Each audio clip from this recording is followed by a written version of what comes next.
জিনিসটাকে ট্যাকেল করা অত সহজ নয় হরে কৃষ্ণ।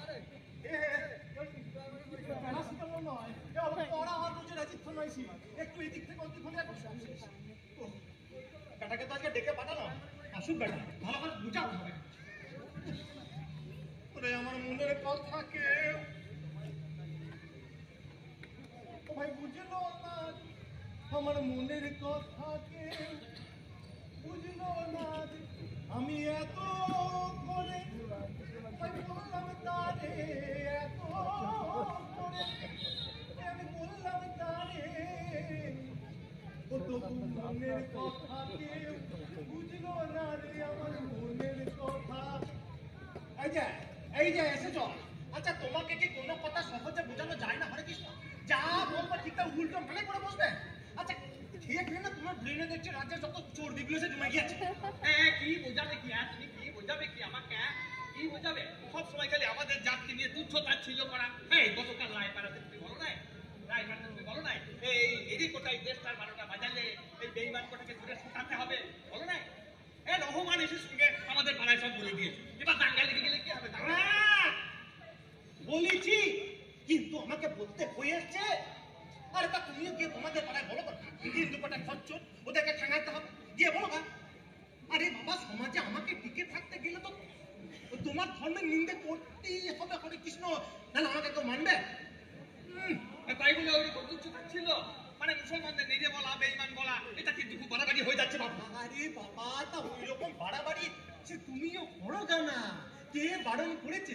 হ্যাঁ, মূর্তিকে পুতুল বলো গা, হিন্দুদেরকে হারামি বলো গা, আরে যা যা মন চায় বলো, কিন্তু ভিতরে ভিতরে ভিতরে ভিতরে তোমাকে আমাকে তো এক থাকতেই হবে হরে কৃষ্ণ। হ্যাঁ, রাজনৈতিক নেতাগুলোকে দেখছো না? হ্যাঁ, সব মঞ্চের উপর দাঁড়িয়ে একে অপরকে কি গাল পাচ্ছে। কিন্তু আইপিএল এর সময় ওই ইডেন গার্ডেনে ক্লাব হাউসে বসে বসে এগরোল খাওয়ার সময় ঝামেলা মনে থাকে না? ঠিক বলেছো, বুঝলে? কালকে শুনলাম আমাদের ওই বিরোধী দলনেতা মরিচিকা গুপ্ত ছেলেটা কোন এক মন্ত্রীর কোটায় নাকি ডাক্তারিতে ভর্তি। কি বলেছো? হ্যাঁ, আরে তুমি আর আমি এক যদি মানে হয়ে যাই, হিন্দু মুসলমান যদি এক হয়ে যায় তাহলে সবাই মানবিক হয়ে উঠবে। তাহলে আমাদের চলবে কি করে? এইটা বোঝো, মানুষকে শিক্ষিত হতে না দিয়ে আল ফাল বুঝিয়ে যত বড় ওদেরকে ধর্মে ডুবিয়ে রাখো, আর যত অন্য ধর্মের বিরুদ্ধে খেপিয়ে দাও, দেখবে তোমার গুরুত্ব একেবারে দেখো যেন দাঙ্গা লেগে না যায়, তাহলেই পটল পয়সা বাড়াবাড়ি করলে চলবে না, খালি অন্য ধর্মের নিন্দাটা করতে আবার জাতি বিদ্বেষ ছড়াতে হবে। জাতি বিদ্বেষ ছড়াতে হবে। তবে কি জানো, আমারও মানে কেরামতি কম নয়, কত BA pass M A pass ছেলে আমার কথা শুনে ধর্মে মেতে আসে। না সে অবশ্য আমারও আছে। হ্যাঁ, এই তো কদিন আগে একটা ডক্টরের ছেলেকে এই বাবা জল খাবো। আচ্ছা বেশ ঠিক আছে, তার উপরে এই আমার উপর আর তোমার কোনো রাগ নাই? আরে না না, বুঝতে পারি নাই, বুঝলে? এখন আর রাগ টাগ নাই। আরে তোমার বুদ্ধি কত, ধর্ম করে রাস্তার ধারে একটা 3তলা বাড়ি করে ফেলছে। তাহলে আসল কথাটা তোমাকে বলি, শোনো। হ্যাঁ বলো। ওই ধর্মগ্রন্থ পড়া বা তার চর্চা করা আমি কোনো কালেই করি না। আরে বাবা অত খাটতে যাবো কেন বলিনি? এ দেশে খালি জাতি বিদ্বেষে ছড়ালেই হলো। ঠিক ঠিক ঠিক ঠিক, আমিও ঠিক করেছি আর ওই সূরা আয়াত মুখস্থ করবো না, আর খালি লোককে তাতাবো।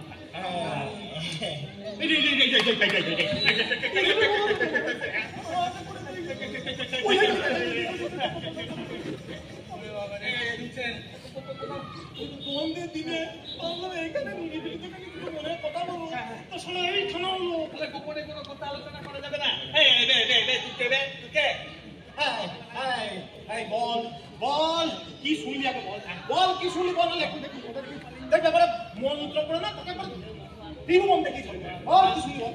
আমি কিচ্ছু শুনিনি, বিশ্বাস করুন আমি কিচ্ছু শুনিনি, আমাকে আপনারা বাঁচান। আগে তো কর। আজাদ কর? তা তুমি তো আজাদি বাবা।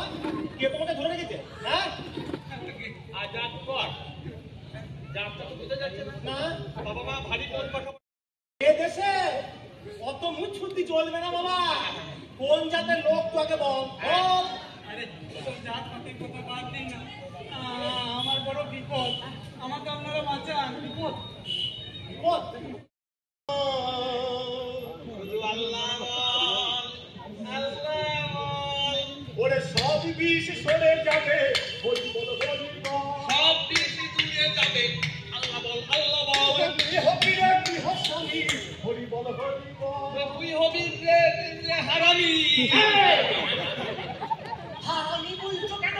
আমাদের মেলা দেখি কেমন গন্ডগোল হয়ে গেল আচ্ছা আচ্ছা, তোমার গান গাইতে আমার দরকার কি বলতো? সুর নাই, তাল নাই, সারে গামা কোনো প্র্যাকটিস করে নাই, গান গাইতে এসেছি। আরে শোনো শোনো শোনো সুর তাল নাই